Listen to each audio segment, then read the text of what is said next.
Галеријата на икони во Музеот на Македонија, каде што се чува културното наследство над земјава, над 3 месеци е во катастрофална состојба.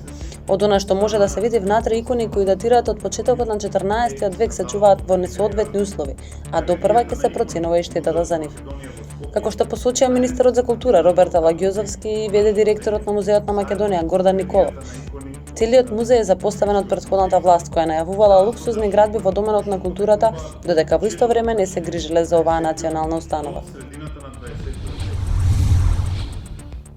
Заменик министерот за животна средина Јани Макрадули е првиот функционер кој ги прими активистите од иницијативата за спас на Валандово, кои се борат против изградбата на рудникот за бакар во Казандол. Тој рече дека третманот на Македонија околу прашањата за животната средина е комплетно на маргините, иако станува збор за проблеми кои ја одредуваат еднината и здравјето на луѓето.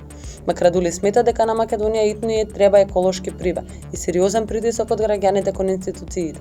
Според него, на патот кон евроинтеграциите, животната средина ќе биде најголемиот камен на сопнување. Активистите од иницијативата пак велат дека очекуваат од институциите да покажат слух за овој проблем, а не да молчат. Специјалното јавно обвинителство утре во 12 часот ќе одржи пресконференција. Во соопштението на СЈО не е наведено дали утре ќе се презентираат нови истраги или пак ќе се соопштат нови обвиненија кои СЈО планира да ги покрене.